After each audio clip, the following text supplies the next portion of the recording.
Maseret Eruvin Daf Nun Chet, on commence Bezrat Hashem à la Mishnah du Daf Nun Zayin Amud Bet en bas. Ici, la Gemara va nous décrire de quelle manière on mesure le troum. Jusque-là, on a vu comment, à partir d'où on commence à compter le troum.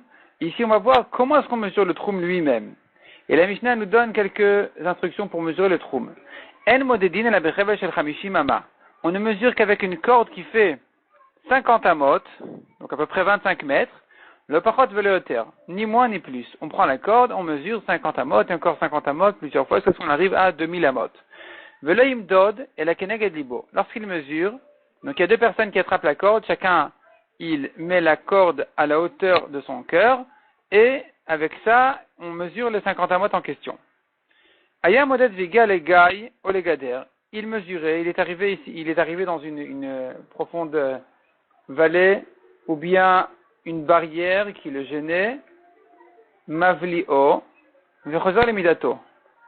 Il rentre ça dans la mesure, c'est-à-dire qu'il ne descend pas dans la vallée. Il reste en haut, et il traverse, et il se met de l'autre côté. Donc un se met d'un côté, l'autre se met de l'autre côté, et toute la vallée est avalée entre les deux côtés de la vallée en question. Ce qui fait que on a gagné beaucoup dans le troum de Shabbat. On considère comme si c'était la plaine, comme si c'était plat, il n'y avait pas de problème. Pareil pour une barrière ou quelque chose qui gênait en hauteur, on considère comme si c'était pas là, comme s'il n'y avait pas à grimper dessus. On ne mesure pas la pente dans le troum, comme si c'était incliné. Au contraire, on mesure comme si tout était plat et droit.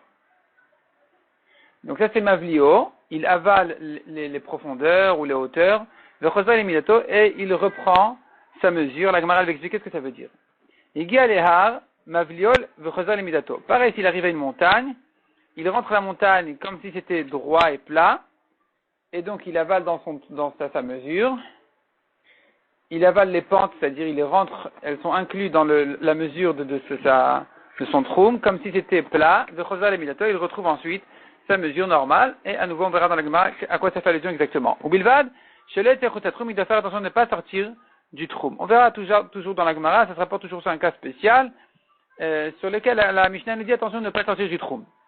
Imene achol avlio, dans le cas où il ne peut pas rentrer toute la vallée ou toute la montagne dans sa corde de 50 amot, il n'y a rien à faire dans ce cas-là, parce qu'elle est plus grande que 50 amot. Bezou amar Rabbi Dostai bar Yanai, Mishum Rabbi Meir, Shamati she Mekadrin Beharim. Ici, Rabbi Dostai était au nom de Rabbi Meir. J'ai entendu que Mekadrin Beharim, c'est-à-dire on perce dans les montagnes. On perce dans les montagnes, c'est-à-dire qu'on mesure ici d'une autre manière. Il y a un autre système pour mesurer les montagnes. On verra dans la Gemara quel est le système. Demande la Gemara tout d'abord, Menan et Milé, d'où est-ce qu'on a pris cette halakha qu'il faut mesurer avec une corde de 50 amot, pas plus ni moins. Amar Abuda Amar Rav Damarka, la Torah dit, Orech Echater Mea Bahama, la longueur du Chater de la cour du Mishkan faisait 100 amot, Verochav et la largeur Hamishim Hamishim, 50 sur 50. Donc en réalité, il y avait le Mishkan qui était dans les 50 amot à l'intérieur du Chater, qui faisait tout entier, sa longueur faisait 100 amot, et il y avait 50 amot de libre devant, qui faisait un carré de 50 sur 50. Amrat Torah, on fait ici une dracha du Rochav Hamishim Hamishim, 50 sur 50. La Torah a dit, Bechevel shel chamishim ama medod. Tu dois mesurer avec une corde de 50 amot. Donc, les mesures de la Torah se font bachamishim. Bachamishim, ça veut dire avec une corde de 50 amot. Demande la Gemara imibail elitol chamishim ou le sabeb chamishim. On a besoin de ce passage là pour nous apprendre une autre dracha qu'on avait vue avant. À propos du karpav comment est-ce qu'on mesure le karpav? On fait 50 amot, donc on prend d'abord un carré de 50 sur 50, et le deuxième carré de 50 sur 50 qui fait en réalité la totalité du Chater à Mishkan, de la cour du Mishkan, eh bien ces deuxièmes 50 sur 50, on n'en fait pas un rectangle, on les entoure tout autour, les deuxièmes 50, on les met tout autour des premiers 50 sur 50. Donc on élargit le carré en réalité. On élargit le carré en ajoutant l'air des autres 50 sur 50 autour de ce premier carré pour en former un grand carré. Donc ça c'est chamishim, bachamishim. Et c'est ça la dracha à faire d'ici, pas qu'il faut mesurer avec une corde de 50. Répond la Gemara imken le makra, si c'était que pour ça la Torah aurait dû dire chamishim, chamishim. La Torah aurait dû dire 50, 50. Maï chamishim, bachamishim. Que veut dire le mot ba? Donc, Maï Hamishim Bachamishim demande à Gemara, que veut dire 50 Bachamishim avec 50? Shmat Minatartet, ici tu apprends la deuxième dracha, comme quoi, quand tu viens mesurer, il faut mesurer avec une corde de 50 amot. Le pachot ve le hoter, ni moins ni plus. Ni moins ni plus, pas moins que 50, pas plus que 50 amot. La Gemara explique pourquoi.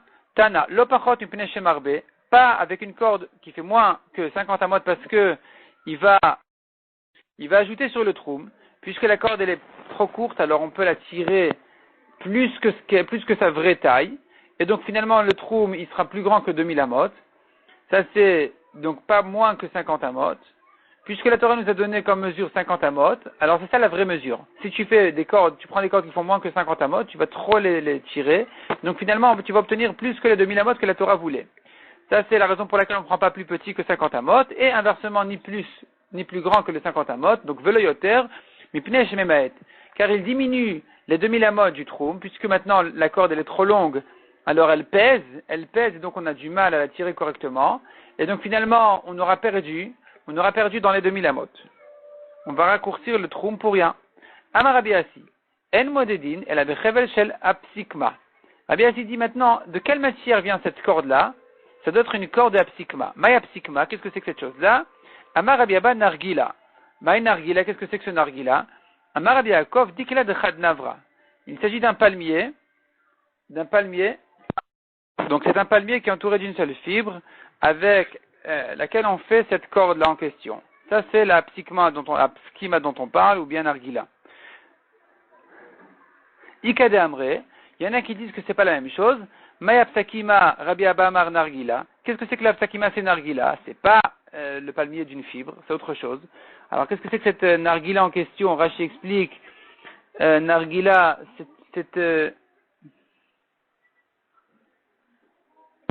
non, Rashi n'explique pas ce que c'est ce nargila selon cette version-là. Donc effectivement, c'est une autre espèce que le palmier. Rabbi Yaakov Amar dit que la dechad navra. Tandis que Rabbi Yaakov n'est pas d'accord avec ce nargila en question, il dit qu'il s'agit du palmier qui est entouré d'une seule fibre, avec laquelle on fait cette corde en question, et c'est ça la corde dont on parle. Tanya Rabbi Yosha ben Chanania. Nous n'avons pas de meilleure manière de mesurer qu'avec des chaînes en fer. Là, on ne peut pas les tirer plus que ce qu'elles sont, ni moins. C'est-à-dire, on pourrait les mettre par terre et avec ça mesurer sans problème.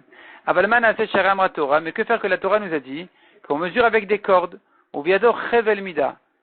Entre ses mains, dans ses mains, il y avait une corde de mesure. Donc, pour mesurer, il faut une corde. Ve'aktiv demande à Gemara, pourtant, on a un autre passage qui vient qui dit, ou viadaish kne amida. Dans la main de l'homme, c'était le malach qui venait mesurer les mesures du Beth Amikdash. Il tenait kne amida. Kne amida, c'est un roseau qui sert à mesurer. Répond la Gemara ou les tarés. Ça, c'est pour les portes. Les portails, on les mesure avec le roseau. Mais sinon, on mesure avec une corde. Tane Rav Yosef, Shlosha Chavelim, nous connaissons 3 cordes de mesure, ou plutôt 3 cordes en général, dont on parle dans la Gemara. Shel Magag, Shel Netzer et Shel Pishtan. Nous avons d'abord une corde Shel Magag. Alors Magag, il s'agit de roseau, une matière de roseau spécialement tendre. Shel Netzer, c'est le sol, c'est les pluchures apparemment du tronc du sol. Shel Pishtan et de lin. Shel Magag les para. L'accord de Magag en question, c'est pour la vache rousse d'Etnan Kfatua Bechavel Magag. Untano al Gav Mararta. La Mishnah nous dit qu'on attachait la vache rousse avec cette corde-là en question et on la mettait sur l'endroit où il fallait la brûler ensuite. Rashi explique que c'est une matière qui ne reçoit pas de Touma, donc elle était adaptée à la para Adouma, à la vache rousse. Shel Netzarim les Sota. La corde de Netzarim, de feuilles pas de feuilles, de troncs de sol, c'était pour la Sota. La femme qui s'était isolée avec un homme étranger, il fallait la tester, il fallait voir est-ce qu'elle avait fauté ou pas. Et donc on l'amenait au Beth Amikdash, on lui faisait tout ce qui est écrit dans la paracha de Sota. Et là-bas, une des choses à faire, c'était justement, on prenait cette ficelle en question, d'Etnan, comme on voit dans la Mishnah dans Sota qui dit, il amène ensuite cette ficelle-là Amitri, donc Amitri c'est soit égyptienne, soit plutôt Amitri, ça vient du mot Netzarim, donc c'est le Chevel Shel Netzarim dont on parle, Vekoshor le Malamidadea, et on l'attachait au-dessus de sa poitrine. Shel Pishtan, et enfin la ficelle en lin, les Medida, on s'en sert pour les mesures. Ayamoded Veigia. On a vu dans la Mishnah, il mesurait, et voilà qu'il est arrivé. Il est arrivé dans une profonde vallée. La Gemara demande, Mideten Chosal Midato. Du fait que la Mishnah nous dit, et là on arrive au problème de la Mishnah qui nous dit, il retrouve sa mesure. On a dit qu'il avale la mesure du gaï de la vallée ou bien de la barrière, et il avale donc, il ne considère pas, il va pas s'incliner avec la pente de la vallée, il va considérer comme si tout était plat là-bas. Et c'est ce qu'on appelle Mavlio, il est Mavlia à la vallée, et ensuite, Chosal et Midato, il retrouve sa mesure. Qu'est-ce que ça veut dire qu'il retrouve sa mesure? Il n'a pas perdu pour la retrouver. Miklal, la Gemara d'étude de là, Miklal, tu entends de là, des Imeno Yachol Avlio, que s'il a un problème ici, il ne peut pas mesurer au-dessus de la vallée, parce qu'elle fait plus que 50 amot, il s'éloigne de là-bas jusqu'à un endroit où ça fait moins que 50 amot de largeur, ou Mavlio, et il le rend dans sa mesure de 50 amot, dans sa corde de 50 amot, il surveille où est-ce qu'il pourra retrouver ses mesures à la hauteur de la ville, parce qu'il s'éloigne un petit peu. Donc il regarde de loin, il voit non, là je suis encore sur la vallée là-bas, donc je continue à mesurer, vers Roser, et une fois qu'il voit que la vallée s'est terminée en face de la ville, il retrouve cet endroit-là, il retrouve sa mesure. Talina la detanu Rabbanan, notre Mishnah nous enseigne ce qui a été enseigné dans la Braïta. Aya Moded Vegia Amida le Gai, il était en train de mesurer, et voilà que la mesure est arrivée à une vallée. S'il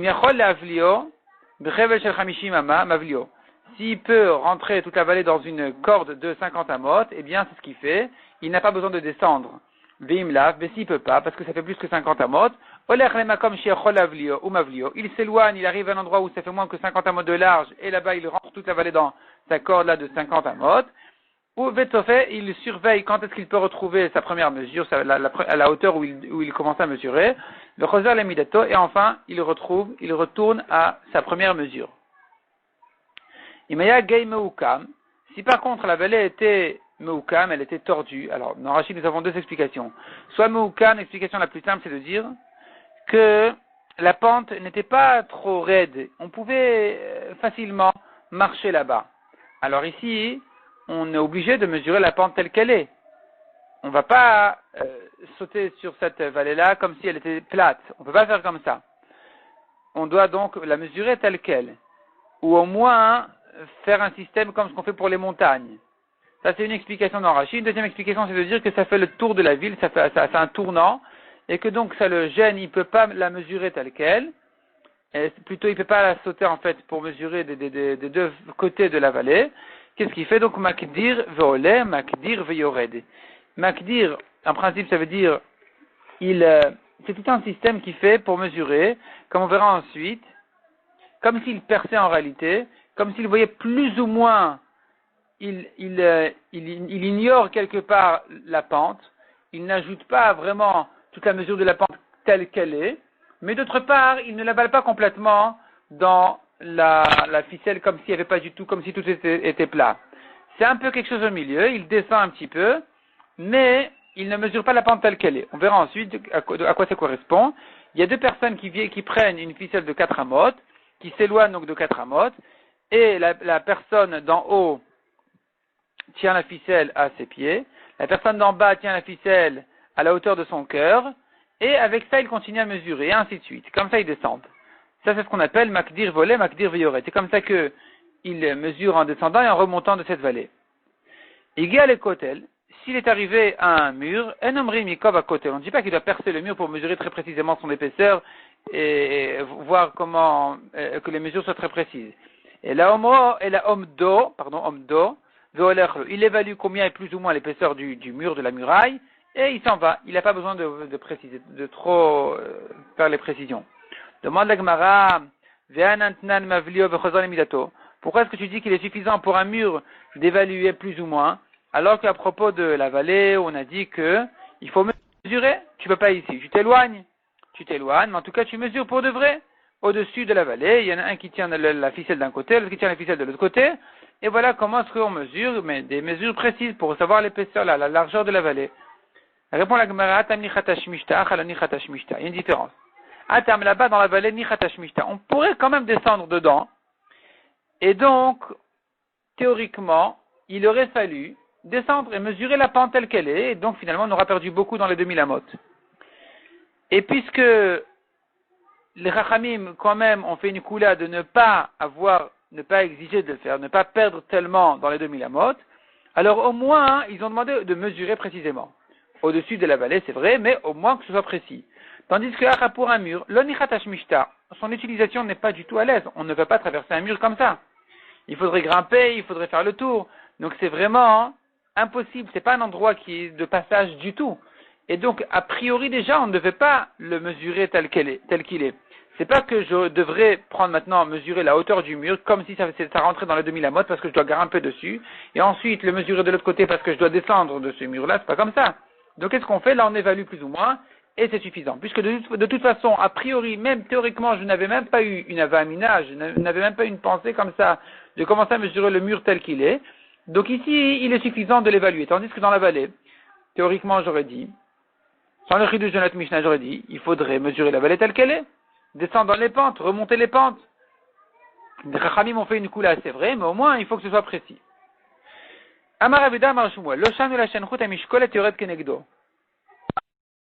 Alors, Rashi explique Loshan, ou ce qu'on a dit que il doit faire ce système de Mekader, de mesurer toutes les 4 amotes, c'est qu'à condition, et là, chez Enchut Amishkolet, que le fil à plomb, il ne descend pas, Yored Kenegdo, il ne descend pas droit en bas. Aval, mais, on tourne la page, dans le cas où, Chut Amishkolet Yored Kenegdo, où le fil à plomb, il descend vraiment droit, tellement c'est raide comme pente, dans ce cas-là, Modedom et Yafa, il doit le mesurer correctement, c'est-à-dire qu'il descend en bas et il le mesure tel quel. On ne fait pas ce système-là de 4 amotes, il descend jusqu'en bas et là il commence à mesurer en bas combien est la largeur de cette vallée. Vekama umkosh el gai, combien de profondeur on donne à cette vallée, c'est-à-dire jusqu'à combien de profondeur on dit cette halakha. Ce système-là de Mavlio qu'on a dit que quand il fait 50 amotes, alors tu peux le mesurer d'en haut, en traversant la vallée. Jusqu'à combien de profondeur on dit ça? Amar Rav Yosef Alpaim, jusqu'à 2000 amot de profondeur. Mais plus que ça, il n'y a plus cette halakha de Mavlio. Plus que 2000 amot de profondeur, on ne dira pas il avale toute la vallée dans les 50 amot, comme si elle n'était pas là. Ici, il est obligé de tenir compte de la vallée et de faire le système de Mekader, donc de ce système-là de 4 amot en descendant à chaque fois, pour mesurer plus précisément. C'est pas précis du tout. Pas précis du tout, mais au moins pour avoir une mesure plus proche de la vérité que celle-là. Amar Rav Yosef, donc Alpaim, on a dit 2000 amot. Et là, la Gemara, elle fait toute une discussion autour de ces 2000 amot. Et il va Abaye. Abaye objectait Rav Yosef. Toi, tu dis 2000 amot, c'est la limite. On a une braïta qui dit pas comme ça. On a une braïta qui dit Amok mea verochav chamishim avlio. S'il y a 100 amot de profondeur et 50 de largeur, on peut être mavlia. Veimlav, en avlio, mais s'il y a plus que ça, plus que 50 de large ou plus que 100 de profondeur, en avlio, on ne fait plus le système de avla. Or, toi, tu dis que jusqu'à 2000 amot, on peut encore faire ce système-là de avla. Répond la Gemara, hu, d'amar ki acherim. Lui, Rav Yosef pense comme acherim de Tanya. Acherim, omrim, afile amok alpaim, verochav chamishim avlio. Même 2000 amot de profondeur et une largeur de 50 amot, on peut être mavlia. Ikadamre, deuxième version, amar Rav Yosef, afile yeterme alpaim. Rav Yosef a dit même plus que 2000 amot de profondeur, on fait ce système-là de avla. Donc, on le mesure d'en haut. Keman, comme qui ça va demander la Gemara, de l'ok Tanakama, veloke acherim, ni comme Tanakama qui limite à 100 amot de profondeur, ni comme acherim qui limite à 2000. Et lui, Rav Yosef, il a dit même plus que 2000. Répond la Gemara, hatam she'en chut amishkol et yored kenegdo. Là-bas, il s'agit d'un cas où le fil à plomb ne descend pas droit en bas. Achat, tandis qu'ici, bechut amishkol et yored kenegdo. Dans le cas où le fil à plomb, il descend vraiment bien droit en bas. Et donc, c'est ça qui fait la différence entre la Braïta et Rav Yosef. C'est-à-dire que la Braïta qui nous ramène à Marloquette entre Tanakama et Acherim, qui limite ça à 100 amot ou au moins à 2000 amot, il s'agit d'un cas où c'est pas si raide que ça. Le fil à plomb ne peut pas descendre jusqu'au bout, jusqu'en bas, jusqu'à la profondeur de la vallée. Il s'arrête quelque part, il est bloqué, parce que c'est pas si raide que ça. Dans ce cas-là, puisque quelque part on pourrait quand même marcher et descendre là-bas, alors c'est une pente qui mérite quand même d'être mesurée quand même un minimum. c'est là on a limité à 100 ou bien à 2000. Mais lui, Rabbi Yosef a parlé d'un cas où vraiment, Chut Amishkol et Yored Kenegdo, c'est tellement raide, c'est pratiquement comme un mur, vraiment le fil à plomb il descend droit vers le bas, et là on dira que même plus que 2000 amot, eh bien, on peut être mavlia. On peut ignorer toute cette pente-là et mesurer par en haut comme si tout était plat. Demande la Gemara Vechi en chut amishkol et Yored Kenegdo ad kama. Quand on dit que le fil à plomb ne descend pas droit en bas, combien il doit s'éloigner de la personne pour dire que il s'est arrêté avant la fin de la descente? Amar Avimi Arba, 4 amot. Vechat Rami Bar Yecheskel Arba, 4 amot. Donc Avimi ou Rami Bar Yecheskel enseigne dans une braïta aussi que c'est 4 amot, c'est-à-dire qu'il éloigne le fil à plomb 4 amot de lui-même et il le descend, c'est-à-dire il mesure avec ça jusqu'où ça descend, il regarde jusqu'où ça descend. S'il voit que ça descend jusque tout en bas de la vallée, alors ça s'appelle que vraiment c'est trop raide, et c'est là où Rabbi Yosef a dit que même plus que 2000 amot, on peut faire la avla, tandis que s'il s'arrête quelque part au milieu de la descente, de la pente, alors là, il faudrait limiter le système d'avla, comme on a dit, à 100 amot ou bien à 2000 amot. Et si effectivement ça fait plus que ça, alors on doit faire le système de Mekader qui était de mesurer toutes les 4 amot, comme on a dit, un il tient à son cœur, un il tient à la hauteur de ses pieds, et il continue à descendre comme ça toute la pente. Higia Lahar, Mavlio v'chozar lemidaton. On continue dans la Gemara. Donc Higia Lahar, il est arrivé à une montagne. Il est arrivé à une montagne. Mavlio, il rentre la montagne comme si elle était mouvla, comme si elle était avalée dans sa mesure. V'chozar lemidaton, il retrouve sa mesure.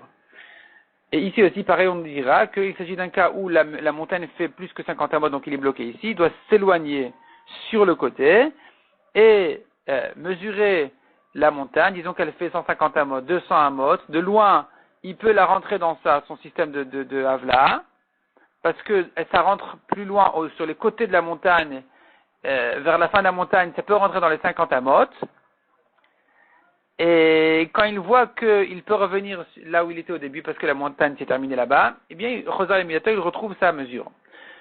Amarava, Loshanu et la Behar Amitlaket, Asfara Mitor Arba. Tout ce qu'on a dit de faire ce système d'Avla pour une montagne, et donc d'ignorer en réalité toute cette pente-là, en réalité, on gagne beaucoup finalement sur le troum. Ça sera bien plus que 2000 amot. Quand tu montes et tu redescends, tu auras bien dépassé les 2000 amot. Quand est-ce que je permets ce système d'Avla? C'est que si la montagne, elle est mitlaket, elle se ramasse à Sarah mitor arba. 10 fachim de haut sur 4 amot de longueur.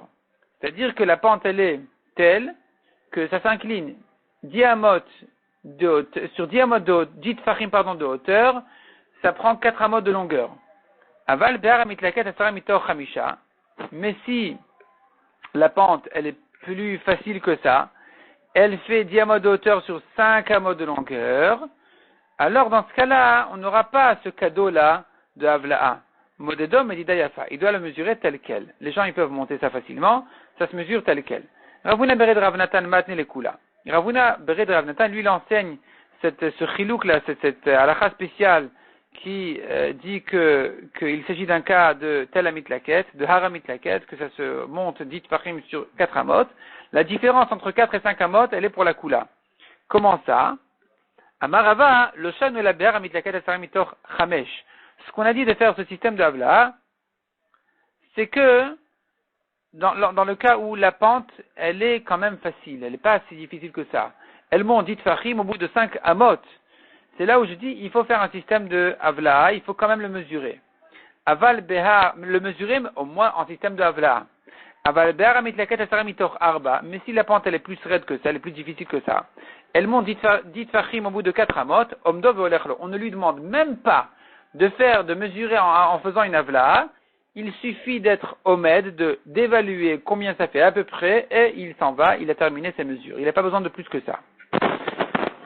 Ubilva, donc continue. Ubilva, chez l'étechotetrum, à condition qu'il fasse attention de ne pas sortir du trou. C'est-à-dire que quand il s'éloigne sur les côtés, pour pouvoir mesurer et faire la avla, sachant que ici la montagne elle est plus large que 50 amot, il n'arrive pas à faire son système d'avla, ou la vallée elle est plus large que 50 amot, on a dit il s'éloigne à un endroit où la montagne elle fait moins que 50 amot, il mesure là-bas, il continue à mesurer ses 2000 amot, et il revient là où il devait revenir. Là il doit faire attention de ne pas s'éloigner jusqu'au bout du monde. Il y a des limites. Il peut s'éloigner jusqu'à la fin du troum.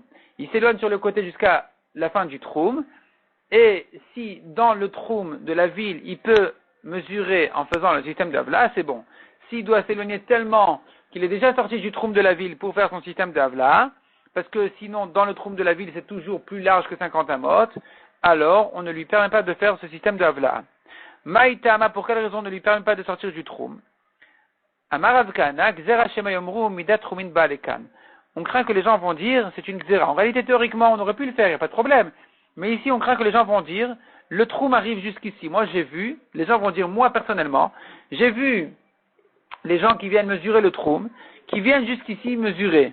Donc, c'est la preuve qu'on est encore dans le troum. Or, c'est faux. Ils ne sont venus jusqu'ici pour mesurer que pour faire le système de Havla. Mais ils se sont bien éloignés plus que le troum. Et puisque les gens vont se tromper, on ne leur permet pas d'arriver jusque là-bas pour faire leur système de Havla. Donc, si dans le troum, ils veulent faire leur système de Havla, tant mieux. Sinon, il n'y a pas de Havla. Et donc, qu'est-ce qu'on fait justement dans les cas où il n'y a pas de système d'Avla? Parce que, comme on a dit, la montagne elle est trop large. Et on ne peut même pas s'éloigner sur les côtés, sinon il faudrait sortir du troum. Alors, on a vu dans la Mishnah, qu'est-ce qu'il fait? Il est Mekader. Qu'est-ce que c'est que ce Mekader en question? Tanoura Banan. Ketad Mekadrin. Comment est-ce qu'on fait ce Mekadrin en question? Tarton Keneged Libo, Elen Keneged Margelotab. L'homme qui est en bas, sur la pente en bas, il tient la ficelle à la hauteur de son cœur. Et celui d'en haut, il tient la ficelle à la hauteur de ses pieds. Évidemment, on ne peut pas ici utiliser une ficelle de 50 amas. Ici, on utilise une corde de 4 amot et comme ça, on continue à mesurer. Donc, toutes les 4 amot, il recommence. Et celui d'en bas à la hauteur de son cœur, celui d'en haut à la hauteur de ses pieds, et il continue à mesurer comme ça. Amar Rav Nachman, Amar Rav Baravua. En mekadrin, lobeg la arufa, velo baremiklat. Ce système-là de Mekadrin, on ne le fait pas, on ne peut pas l'utiliser ni en ce qui concerne la halakha de Egla Arufa, donc c'est la génisse à qui il faut casser la nuque, parce qu'on a trouvé un mort qui a été tué entre deux villes, et il faut mesurer qui est la ville la plus proche qui doit amener cette Egla Arufa en question, et là les mesures doivent être vraiment très précises, on ne fait pas de Kidour, on ne fait pas ce système-là, il faudrait mesurer très précisément parce que c'est Minatora. Donc l'obe Egla Arufa, l'obe Aremiklat, ni pour les Aremiklat. Donc dans les Aremiklat aussi, il y a des halakhot spéciales à mesurer. Et là-bas aussi, il faut mesurer très précisément. Les Aremiklat, c'est quelqu'un qui a tué Beshogeg. Et il a peur d'être tué par les proches de celui qui l'a tué, qui risque de se venger. Ils ont le droit de le faire. Et on lui dit, la Torah lui offre un système de protection, de rentrer dans les villes de Miklat, dans lesquelles les proches du tué n'ont pas le droit de se venger, n'ont pas le droit de rentrer pour le tuer. Et là, dans ces Aremiklat en question, il y a toutes sortes de mesures à faire, et à nouveau, on ne fait pas là-bas toutes les halakhot spéciales de Kiddour et toutes les halakhot de Koulot spéciales qu'on a vues ici. Pourquoi? Torah. Car ce sont des halakhot minatora. C'est pas comme chez nous, c'est des Rabbanan et Troumin, et donc les Chachamim ont permis plusieurs Koulot. Là-bas, c'est minatora, et les Chachamim n'ont pas permis toutes ces Koulot. Mishnah suivante. En modedin la mina mumche. On ne mesure que par un homme spécialement compétent, un professionnel. Riba le makom echad, miet le makom echad. Si il est venu et en mesurant, il trouve que il y a un endroit où la limite du troum va plus loin que ce qu'on avait l'habitude de croire, et ailleurs il a diminué le troum. Shomin le makom sheriba. On l'écoute là où il est venu agrandir le troum, pas là où il est venu diminuer. Riba le echad ou miet le echad. S'il y a deux personnes qui sont venues, un qui a agrandi le troum et l'autre qui a rapetissé le troum, shomin la meroubé. On écoute à celui qui a grandi et pas celui qui a rapetissé. Même un esclave, une servante, on leur fait confiance de dire Adkan Troum Shabbat. Nous avons vu que les gens considèrent que le Troum Shabbat arrive jusqu'ici. Chez l'homme, ou Chachamim et Adavar l'Achmir, elle a quelqu'un. Les Chachamim n'ont dit c'est à la de Troum Shabbat que pour la Kula, pas pour la Chumra. Ils sont pas venus ici ajouter de Chumrot. Et donc, puisque les Chachamim permettent les coulottes dans les mesures de Troum Shabbat, c'est pour ça qu'on se permet toutes ces choses-là. S'il y a deux personnes, un qui, comme on a dit, un qui prolonge le trou plus que l'autre, on l'écoute. Et si même un esclave, une servante disent, on peut marcher encore, le Troum Shabbat est un peu plus loin, on les écoute aussi. C'est une coula spéciale à propos du Troum Shabbat.